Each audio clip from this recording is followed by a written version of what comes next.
जोड़ेंगे। सत्वेषु मित्रिं गुणेषु प्रमादं क्लिष्टेषु जीवेषु कृपापरत्वं माध्यस्थे भावं विपरीतभर्तुं सदा ममात्मा विदधातु देवं। जीवन अनंत परमेश्वरी भगवान की जीवन में देवादिदेव श्री कृष्णनाथ भगवान की परम पूज्याचार्य मुक्ति गुरुदेव की परम पूज्याचार्य से सुंदर साधु जी गुरुदेव की परम पूज्याचार्य का स्नेहमती माता जी की आलिका संघ की जिनवाणी माता की श्रीमद जैन धर्म की माता जी के चरणों में वंदना भी करते हुए तीनों साधुओं के चरणों में इच्छा भी करते हुए आगम के शब्द को आपके समक्ष रखते हैं। हम क्या पढ़ रहे हैं? सामायिक पाठ। किसने लिखा है? आचार्य ने। कितने श्लोक हो गए? 6 श्लोक हो गए। क्या पढ़ा था लास्ट वाले श्लोक में? क्या पढ़ा था? 8 कर्म। हमने किस किस तरीके से पापों को किया है, दोषों को किया है, उसको समझा था दोनों श्लोक में। एक तो प्रमाद के कारण और एक कषाय के कारण हमने इस तरीके से दोष किया हो जो पूर्व में किया है या प्रेजेंट में किया है, तो मेरा वह दुष्कृत्य मिथ्या होए। तो अब आगे बढ़ते हैं। अब शिष्य पूछता है कि गुरुदेव, मैं इन दोषों की शुद्धि तो चाहता हूँ, चारित्र की शुद्धि तो चाहता हूँ, लेकिन कैसे होगा? क्या प्रोसीजर है कि मैं दोषों से मुक्त होऊंगा? मुझे क्या करना पड़ेगा? तो मुझे वैसे भी माता जी का भी आदेश तो मिला ही कि मुझे बताना है, तो मैं बताती हूँ। तो आगे के श्लोक में यही बता रहे हैं गुरुदेव कि कैसे तुम अपने दोषों से मुक्त होगे। तो श्लोक पढ़ते हैं। विनिंदिनालोचन करे अनेरहं मनोवच काय कषाय निर्मितम् निहन्मि पापं भव दुःख कारणं विषम मंत्र गुणैरिवाखिलम्। हिंदी वाला पढ़ते हैं। चतुर्वेद विष वीक्षित करता त्यो प्रभु में भी आदि उपाय अपनी निंदालोचन से करता हूँ पापों को शांत। क्या कह रहे हैं? मंत्र गुणे, जी मंत्र के प्रभाव से अखिल विषम, अखिल मतलब संपूर्ण, विष मतलब जहर को, मंत्र के प्रभाव से संपूर्ण विश्व को निहवनन नष्ट करने वाले विषम की उन वैद्यों की भांति जो मंत्र के प्रभाव से संपूर्ण विश्व को क्या करते हैं? नष्ट कर देते हैं। उन वैद्य की भांति अहम मैं विनिंदिनालोचन करे अनेरहं, निंदा, गराह और आलोचना, 3 प्रकार, निंदा, गराह और आलोचना के द्वारा मनोवच काय कषाय निर्मितम्, जो दोष मेरे मन, वचन, काय और कषाय की वजह से हुए हैं, भव दुःख कारणम, जो संसारिक दुख के कारणभूत हैं, पापम पाप को, निहन्मि नष्ट करता। जिस प्रकार से मंत्र के प्रभाव से जो वैद्य होते हैं वो संपूर्ण विश्व को क्या करते हैं? नष्ट कर देते हैं। उसी प्रकार से मैं निंदा, गराह, आलोचना के द्वारा जो मन, वचन, काय और कषाय के द्वारा मैंने कर्म उपार्जित किए हैं, उन पापों को मैं क्या करता हूँ? निंदा, गराह और आलोचना के द्वारा नष्ट करता हूँ। एक अच्छी कहानी सुना के आगे बढ़ते हैं। अपनी कहानी आती है महाभारत की, पांडवों की। युद्ध समाप्त हो गया, बहुत सारे लोगों का संहार हो गया। अब पांडवों को लगता है कि हमारे द्वारा हमारे ही भाइयों का क्या हो गया?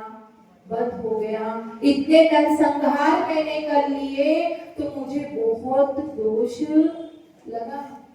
बाह्य शांति तो उनको वो शक्ति और धन से मिल गई, लेकिन जो अंतर की शांति होती है, जो अंदर की शांति होती है, वो ये शक्ति और धन से मिलती।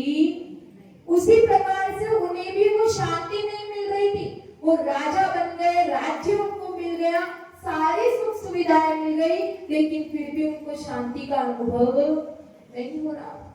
तो पांडवों ने सोचा कि हमें शांति पानी है, हमें आत्म शांति का उपाय करना चाहिए। तो उन्होंने तय करके श्री कृष्ण के पास पहुंचे। अब नारायण श्री कृष्ण के पास जाके कहते हैं कि हमें तीर्थ यात्रा पर जाना है। तो जो श्री कृष्ण थे उन्होंने, वो क्या थे, समझदार थे। उन्होंने सोचा कि इनको दोष तो कहाँ लगा है और ये कहाँ जाके दोषों का निवारण कर। वो कहते हैं अच्छा ठीक है, तुम्हें तीर्थ यात्रा पर स्नान करने जाना है तो मेरा एक काम करो। क्या काम करो कि तुम भी को साथ में लेकर जाओ और जहां जहां तुम स्नान करोगे उसके पहले इस तुम्बी को नहलाना। तो उन्होंने बोला कि ठीक है कृष्ण, हम तुम्हारा ही ये तुम्बी को तुम्हें ही समझकर अपने साथ में लेकर जाएंगे और हर जगह इसको पहले स्नान कराएंगे। तो अब वो तैयार हो गया। अब पांचों पांडव चले गए। अब उन्होंने क्या किया, जहां जहां वो स्नान करते थे वहां पहले तुम्बी को स्नान कराते थे और फिर खुद स्नान करते थे।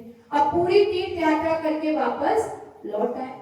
अब श्री कृष्ण ने उनका सत्कार किया, कुशल क्षेम पूछा, कैसे हो, यात्रा ठीक से हो गई और तुम्बी को स्नान कराया कि नहीं कराया। तो बोलते कि सब कुछ किया। फिर वो कहते हैं अपने सेवकों को बुलाते हैं और वो तुम्बी उनको दे देते। अब बोलते हैं कि ये तुम्बी को चूर करके, पीस करके सबको प्रसाद के रूप में देना। ठीक है, अब भोजन का समय हुआ, सबको वो तुम्बी का चूर दिया गया। तो क्या, जैसे ही तुम्बी का चूर खाया तो क्या हो गया, सबको कड़वा लगा और सब थू थू करके थूकने लगे। तो श्री कृष्ण ने कहा कि क्यों, ये तुम्बी को तुमने कहां कहां स्नान कराया, ये शुद्ध नहीं हुई, ये पवित्र नहीं हुई, इसको तुम्हें खराब क्यों लग रहा है, ये तो प्रसाद है। तो वो कहते हैं कि इस तुम्बी को तो हमने बाहर से नहलाया, अंदर से थोड़ी ना नहलाया था, तो ये कैसे शुद्ध होगी। तो श्री कृष्ण कहते हैं उसी प्रकार से तुम्हें दोष कहाँ लगे थे, कहाँ लगे थे, अंदर लगे थे और तुम बाहर से नहा धोकर आ गए। तो मुझे ये बताओ कि जब शरीर में दोष लगे ही नहीं थे तो तुमने उसको बाहर से स्नान कराया, तो तुम्हारी अंतर आत्मा के दोष कैसे धुले। तो उन्हें अपनी भूल का एहसास होता है।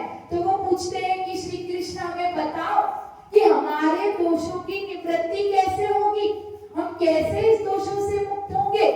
तो श्री कृष्ण कहते हैं आत्मनदी संयमो तय पूर्णा सत्य तथा क्षीर तथा दयो भी तथाभिषेक कुरु पांडु पुत्र न वारिना शुद्धयति चांतरात्मा।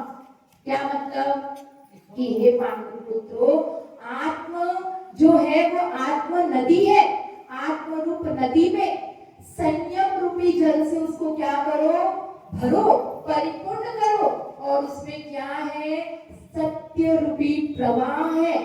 और जो शील, जो तट है वो किसका है, शील का है। और जो दया रूपी लहरें उसमें क्या लग रही है, उछल रही है। ऐसे आत्म नदी में तुम क्या करो, उसमें ध्यान लगाओ और उस नदी में तुम डूब जाओ तो तुम्हारे सारे दोषों से तुम निवृत्त हो जाओ।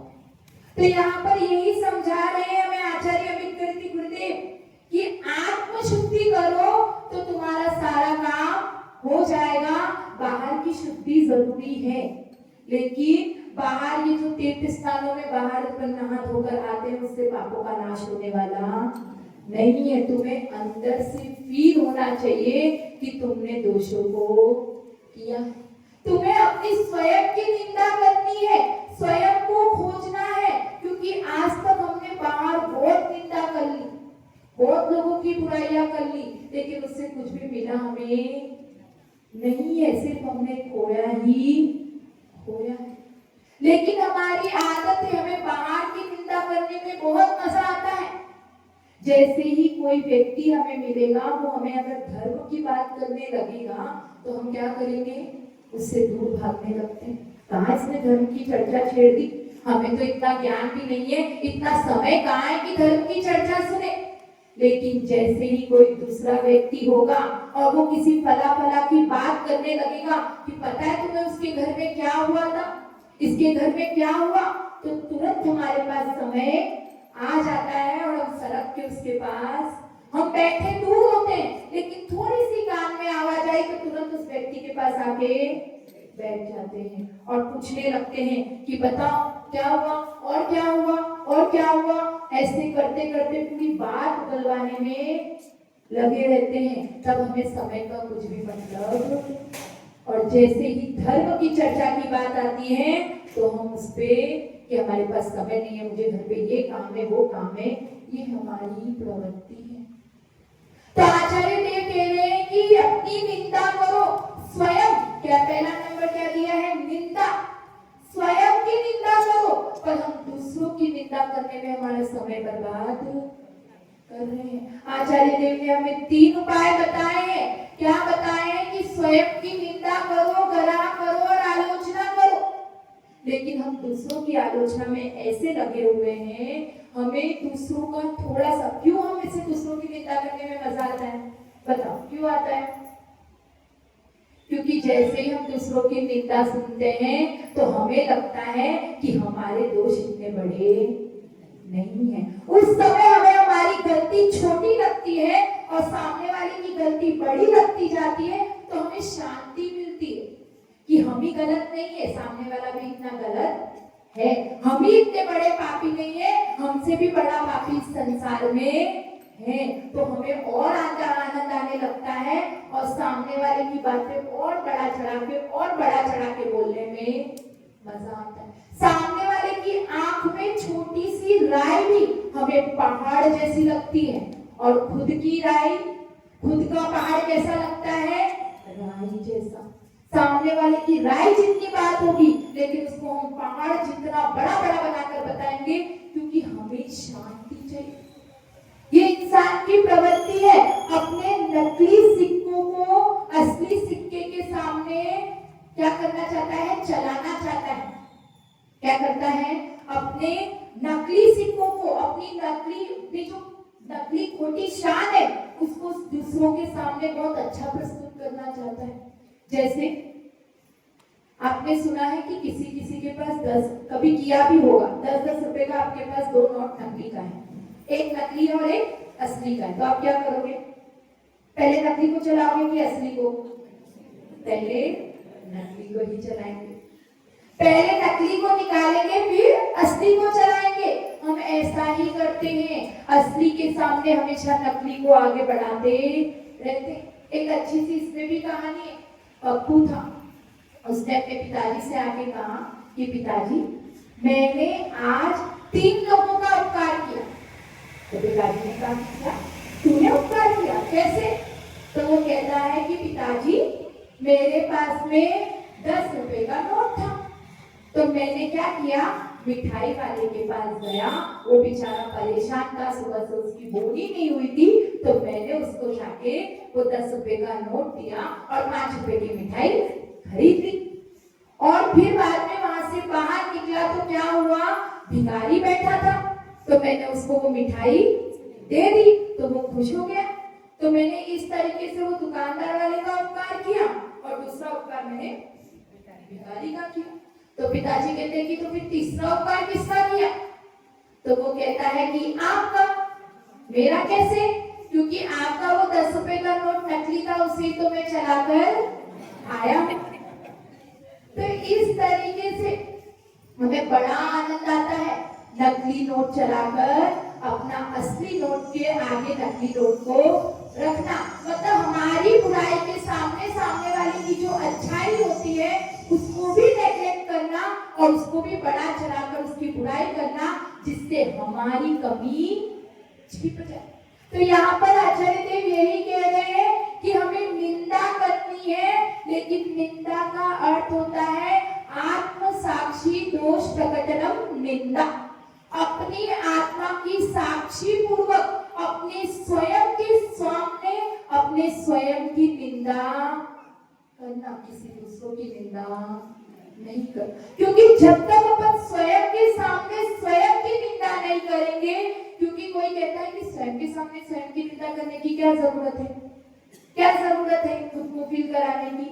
क्योंकि हमारा अहंकार, जब तक हम खुद अपने स्वयं के दोषों को नहीं देखेंगे, फील नहीं करेंगे, तो जब गुरु के पास जाएंगे तो हमें अहंकार होगा, ईगो आएगा, तो हम उतना खुल के अपने दोषों को गुरु के सामने कह नहीं पाएंगे। इसीलिए सबसे पहले स्वयं के सामने स्वयं को उपस्थित करो, अपने स्वयं को टटोलो कि मैं कहाँ पर गलत हूँ। ये सबसे पहला है निंदा। फिर आते हैं गरा। गरा किसको कहते हैं? किसको कहते हैं गरा? गरा का मतलब होता है कि अपन ने खुद के सामने खुद को एनालाइज कर लिया, फील कर लिया, ये हो गया निंदा। अब गरा गुरु के सामने जाके पश्चाताप करना कि मेरे से ये गलती हो गई, ये दोष हो गए, तो मैं क्या करूं। इस तरीके से सारे दोषों को उनके सामने कहना और पश्चाताप करना। फिर आते हैं आलोचना। आलोचना का मतलब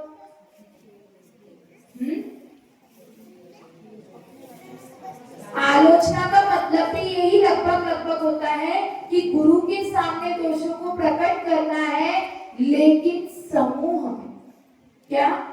समूह में सब मुनिराज बैठे हैं, सब साधु बैठे हैं, या श्रावक जाके ले रहा है, तो श्रावकों के बीच में सबके सामने आलोचना करना। क्योंकि जब तक हम सबके सामने अपनी गलती को एक्सेप्ट नहीं करेंगे, तब तक हमारा अहंकार गलेगा नहीं, तो हम उस दोषों के प्रति सजग नहीं होंगे। हमारे लिए सिंपल हो जाएगा कि हाँ, हमने दोष कर लिया, गलती कर ली, जाके गुरु के पास जाके अकेले में बोल दो, गुरु तो अपने ही है, और गुरु से प्रायश्चित ले लिया और छुट्टी।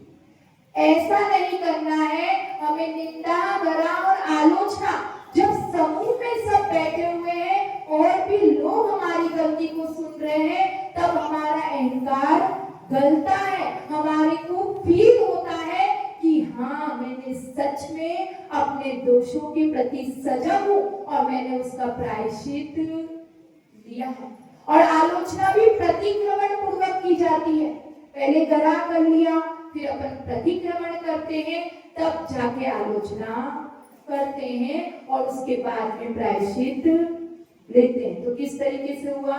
सबसे पहले निंदा करना, अपने दोषों की निंदा करना, उसके बाद में उसका ग्रहण करना, गुरु के सामने जाकर कहना, और उसके बाद में आलोचना करना समूह में रह के प्रतिक्रमण पूर्वक, और तब जाके अपन चौथा काम करते हैं प्रायश्चित का। तो यहाँ पे आलोचना कैसे? अगर छोटी भी गलती है तो भी हमें उसे बताना है, और बड़ी भी गलती है वो तो हम बताते ही है। कोई तो सोचता है कि बड़ी बड़ी गलती को क्या बताऊं, छोटी छोटी बता देता हूँ और मेरा काम हो जाएगा। और कोई सोचता है कि छोटी छोटी गलती क्या है याद रखने का, बड़ी बड़ी बता दो तो काम हो जाएगा। तो गुरुदेव कहते हैं कि जो छोटी सी चिंगारी भी होती है तो क्या करती है? एक बड़ा रूप धारण कर लेती है। एक जो छोटा सा कर्जा भी होता है, अगर उसे समय पर नहीं चुकाया जाए तो क्या होता है? वो बहुत बड़ा रूप धारण कर लेता है। एक छोटा सा घाव है, अगर उसको भी इलाज ना किया जाए तो वो नासुर बन जाता है। उसी प्रकार से अगर छोटा सा भी पाप है, अगर उसका अपन ने प्रायश्चित नहीं लिया तो वो एक बार इतना बड़ा रूप बन जाता है कि अपनी आत्मा पूरे दोषों के तले दबकर रह जाती है। फिर हम उसका कुछ भी उत्थान नहीं कर पाते हैं। इसीलिए जिस प्रकार से छोटी सी चिंगारी को छोटा नहीं समझना, छोटे से कर्जे को छोटा नहीं समझना, छोटे से घाव को छोटा नहीं समझना, उसी प्रकार से छोटे से पाप को भी हमें छोटा नहीं समझना है। हमें हर दोषों के लिए क्षमा मांगना है, चाहे वो छोटी हो या बड़ी। जैसे ही मनुष्य ज्यों का त्यों गुरुदेव के सामने कह देता है, वो हल्का हो जाता है, जैसे सांप केचुली का त्याग करने से। क्योंकि सांप के पास में केचुली होती है तो वो उसके वजन से इतना दबा हुआ रहता है कि वो ठीक से चल फिर भी नहीं पाता है। और जैसे ही उसका वो त्याग कर देता है तो वो आराम से हल्का हो जाता है और आराम से चल फिर सकता है। उसी प्रकार से हमें भी गुरु के सामने सारे दोषों को कह देना है, जिससे हम क्या हो जाते हैं, हल्के हो जाते हैं, फ्री हो जाते हैं और कोई भी ग्लानि हमारे मन में नहीं रहती है। और दोषों का प्रायश्चित लेने के साथ में ये भी कहना है कि अब दोबारा मुझसे गलती नहीं होगी, नहीं तो फिर व्यर्थ है। आप गलतियां करते रहो और प्रायश्चित लेते रहो तो इसका कोई भी अंत नहीं है। तुम्हारा सब कुछ करना, ग्लानि, आत्मनिंदा करना सब व्यर्थ हो जाएगा। इसीलिए हमें चारों प्रकार से करने के बाद में पांचवा स्टेप ये है कि प्रत्याख्यान। अब उससे दोबारा ये दोष ना हो, मैं सजग रहूं, तो हमारा प्रायश्चित करना और ये सब कुछ करना क्या होता है, सार्थक होता है। तो यहाँ पर आचार्य देव में यही कह रहे हैं, विनिंदनालोचन करे अनेनम, निंदा कला और आलोचना के द्वारा विनिंदनालोचन करे अनेनम निहत्मि पापम विनिंदनालोचन करे अनेनम मनोवचनाय कषाय निर्मितम। जो मैंने मन, क्या तत्वा सूत्र में 6वें अध्याय में श्लोक आता है, क्या आता है, किसके द्वारा अष्ट होता है कर्म का, काय वांगमनः कर्म योगः। मन वचन काय की प्रवृत्ति से क्या होता है, योगों की प्रवृत्ति से कर्मों का आश्रय होता है। तो जो मन वचन काय के निमित्त से और कषायों के कारण क्या होता है, हमारे उस कर्म में स्थिति और अनुभाग पड़ता है कि कितने समय के लिए ये फल देंगे, कितना कड़वा मीठा फल देंगे या कड़वा देंगे, ये सब कुछ कषायों की वजह से होता है। तो जो इन योगों और कषायों के निमित्त से जो ये क्या है, संसार के दुख उत्पन्न करने में बहुत महत्वपूर्ण कारण है, इनकी वजह से जो दोष होता है उनका मैं निंदा करा और आलोचना करता हूँ। जिस प्रकार से जो वैद्य होता है क्या करता है, जो डॉक्टर होता है अपनी बीमारी को जानता है और उसका इलाज करता है, उसी प्रकार से आचार्य देव कह रहे हैं कि तुम रोगी हो तो तुम अपने उस रोग को जानो और अपने आत्मज्ञान से, आत्म साधना से उस रोग का उपचार करो। और उस रोग का उपचार ही क्या है, निंदा गरा और आलोचना करो। तो तुम्हारा जो ये दोष रूपी रोग है उसका उपचार हो जाएगा। जिस प्रकार से एक कुशल वैद्य होता है वो क्या करता है, मंत्रों के प्रभाव से संपूर्ण जहर को नाश कर देता है, उतार देता है, उसी प्रकार तुम भी एक अपने स्वयं के, क्योंकि कोई बाहर का डॉक्टर तुम्हारी मदद करने वाला नहीं है, रोगों को जन्म तुमने दिया है, उस रोग को उत्पन्न करने के कारण तुम हो, तो उस रोग का नाश करने के कारण भी तुम ही बन सकते हो, कोई और नहीं बन सकता। इसलिए उस रोग को शांत करने के लिए तुम एक कुशल वैद्य बनो और उसको निंदा भरा और आलोचना के द्वारा नाश करो और अपने आत्मा का कल्याण करो। जय बोला जय श्री सुंदर सागर जी गुरुदेव की परम पूज्य